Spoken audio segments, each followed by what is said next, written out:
नमस्कार दोस्तों, मैं प्रिंस सैनी आपका स्वागत करता हूं हमारे चैनल लर्न एंड ग्रो में। आज हम बात करेंगे मैग्नेटिक एलिमेंट्स के बारे में, ये क्या होते हैं, और इसी के अंदर हम बात करेंगे मैग्नेटिक डिक्लिनेशन के बारे में, ये क्या होता है। तो सबसे पहले जान लेते हैं मैग्नेटिक एलिमेंट्स होते क्या हैं।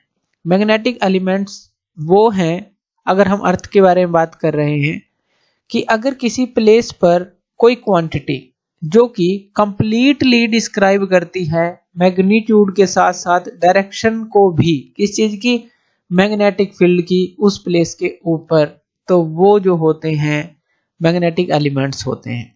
यानी कि मैग्नेटिक जो हमारी फील्ड है उसके बारे में पूरी जानकारी देना, मैग्नीट्यूड के साथ साथ डायरेक्शन को भी बताना। तो इस तरह की जो भी क्वांटिटीज हैं वो हम बोलेंगे उनको मैग्नेटिक एलिमेंट्स। इसके अंदर तीन तरह के एलिमेंट्स हमारे आते हैं। एक तो पहला जो है मैग्नेटिक डिक्लिनेशन है, जिसको हम थीटा से डिनोट करते हैं। दूसरा मैग्नेटिक इंक्लिनेशन होता है और तीसरा हॉरिजॉन्टल कंपोनेंट होता है। लेकिन आज हम बात करेंगे सिर्फ मैग्नेटिक डिक्लिनेशन की, ये क्या होता है। अब इसके लिए पहले हम एक फिगर को डिस्कस कर लेते हैं। ये पहले लेक्चर में भी हमने देखे थे। यहाँ पर कुछ टर्म हमने ली थी, जैसे ये जो था नॉर्थ जियोग्राफिक पोल था, और यहाँ पर ये साउथ जियोग्राफिक पोल था, और यहाँ पर ये कौन सा था, नॉर्थ मैग्नेटिक पोल था, और ये कौन सा था, ये साउथ मैग्नेटिक पोल था। और यहाँ पर देखिए ये जो है ये साउथ है। अगर ये बरीड मैग्नेट की बात करें, जो फिक्टिशियस मैग्नेट हमने लिया था, इमेजिनरी मैग्नेट लिया था, यहाँ पर साउथ था उसका और यहाँ पर नॉर्थ था। क्योंकि जब आप कंपास को लेते हैं तो उसका जो नॉर्थ होता है, नॉर्थ का जो एंड होता है कंपास का, तो वो किस तरफ होता है, हमारा नॉर्थ मैग्नेटिक की तरफ होता है, इस तरफ होता है। तो इसीलिए यहाँ पर मैग्नेट का साउथ होना जरूरी है ताकि ये इसको अट्रैक्ट कर सके। तो ये सारी चीजें हमने पहले लेक्चर में डिस्कस की थी। तो अब यहाँ पर देखिए, अगर हम एक्सिस देखें अर्थ का, जो रोटेशन का एक्सिस है, और जो ये मैग्नेटिक जो पोल्स हैं, मैग्नेटिक पोल की बात कर रहे हैं, और जो जियोग्राफिक पोल्स हैं, ये हमारी दूरी पर है। हमने देखा था कि ये कितनी दूरी पे है, लगभग 11.3 डिग्री ये वेस्ट में होता है।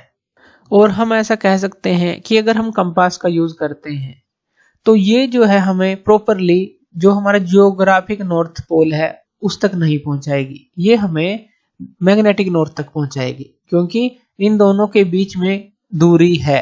लगभग हमने देखा था लगभग 2000 किलोमीटर तक की, अगर रफली बात करें, इतनी दूरी होती है। तो अगर हम कंपास का यूज करते हैं तो वो तो हमें नॉर्थ मैग्नेटिक तक पहुंचाएगी, नॉर्थ जो हमारा जियोग्राफिक नॉर्थ है वहां तक नहीं पहुंचाएगी। तो इनके बीच का जो एंगल है वो एंगल होता है मैग्नेटिक डिक्लिनेशन।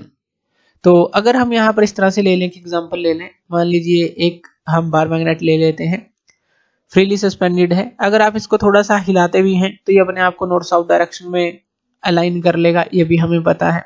अब एक लाइन लेते हैं जो कि इसके बिल्कुल एक्सिस से होकर जाए। ये जो लाइन जो इसके एक्सिस से होकर जा रही है, इसको हम बोलते हैं मैग्नेटिक एक्सिस। तो ये हो गया मैग्नेटिक एक्सिस, मैग्नेटिक एक्सिस इसको लिख देते हैं। और अगर हम एक और एक्सिस लें, जो हमने अभी जियोग्राफिक नॉर्थ और जियोग्राफिक साउथ लिया था, तो वो हम यहाँ पर दिखा दें। तो जैसे कि यहाँ पर इस तरफ जो नॉर्थ है, तो यहाँ पर ये क्या होगा, जियोग्राफिक नॉर्थ, और इस तरफ ये साउथ है, तो इस तरफ क्या होगा, जियोग्राफिक साउथ, जियोग्राफिक साउथ। तो इसको हम लिख लेते हैं जियोग्राफिक साउथ है। तो ये है। अब इन दोनों एक्सिस के बीच की जो ये एंगल है, इन दोनों के एक्सिस के बीच की एंगल, ये होती है हमारे पास थीटा। और ये जो थीटा होता है इसको हम मैग्नेटिक डिक्लिनेशन बोलते हैं। तो अगर हम इसकी डेफिनेशन देखें मैग्नेटिक डिक्लिनेशन की, तो वो क्या है, the small angle between axis and geographic axis at a place. तो ये जो स्मॉल एंगल है जो मैग्नेटिक एक्सिस और जियोग्राफिक एक्सिस के बीच में, तो इसको हम मैग्नेटिक डिक्लिनेशन बोलते हैं। दूसरी डेफिनेशन भी हम इसकी ले सकते हैं। अब मान लीजिए हम एक वर्टिकल प्लेन लें, एक तो जो इस मैग्नेटिक एक्सिस से जाए, जो मैग्नेट का जो हमने ये मैग्नेटिक एक्सिस लिया है, और एक अगर ये नॉर्थ जियोग्राफिक और जो साउथ जियोग्राफिक है इससे जाए, तो उसके केस में क्या होगा, magnetic declination, the small angle between magnetic meridian and geographic meridian at a place. अब ये क्या है मैग्नेटिक मेरिडियन, जैसे हम इसको यहाँ पर ले लेते हैं और एक वर्टिकल प्लेन ले लेते हैं इस तरह से। ये जो वर्टिकल प्लेन हमने लिया, इसी तरह से एक और प्लेन ले लेते हैं जो ये प्लेन हमने लिया। तो यहाँ पर हमें जो ये दो प्लेन मिले हैं, ये जो प्लेन है ये मैग्नेटिक एक्सिस से होकर जा रहा है, तो हम इसको बोलेंगे मैग्नेटिक मेरिडियन। तो ये हो जाएगा मैग्नेटिक मेरिडियन। ये आप समझे, ये जो प्लेन लिया। इसी तरह से जो दूसरा प्लेन हमने लिया है, जो जियोग्राफिक जो एक्सिस था इससे होकर जा रहा है वर्टिकल, तो ये हो जाएगा हमारे पास जियोग्राफिक मेरिडियन।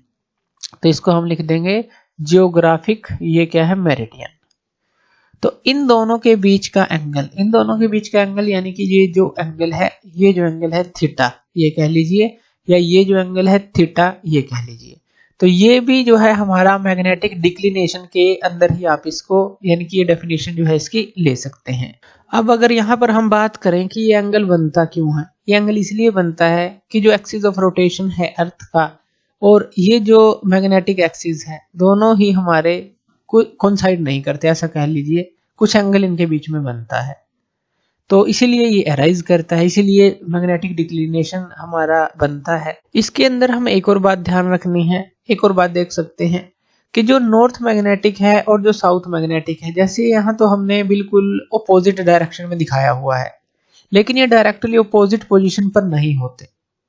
ये जो होते हैं, अगर हम बात करें जो मैग्नेटिक साउथ है, अगर हम मैग्नेटिक साउथ की बात करें, ये काफी ज्यादा दूर है अगर ज्योमेट्रिक साउथ से बात करें एज कंपेयर टू जो मैग्नेटिक नॉर्थ है, ज्योमेट्रिक नॉर्थ से बात करें तो ये ज्यादा दूर है। यानी कि ऐसा नहीं कह सकते कि बिल्कुल अपोजिट डायरेक्शन में आपको मैग्नेटिक के जो नॉर्थ मैग्नेटिक है आपको मैग्नेटिक साउथ मिलेगा। तो इस चीज का भी हमें ध्यान रखना है। और जो मैग्नेटिक फील्ड होता है अर्थ का, वो चेंज होता रहता है विद पोजीशन और टाइम के साथ भी, तो ये भी ध्यान रखना है। तो ये हमने जाना मैग्नेटिक एलिमेंट्स क्या होते हैं और मैग्नेटिक डिक्लिनेशन होता क्या है। तो थैंक यू वीडियो देखने के लिए, और इसी तरह की वीडियोस के लिए आप हमारे चैनल लर्न एंड ग्रो पे हमें सब्सक्राइब कर सकते हैं। धन्यवाद।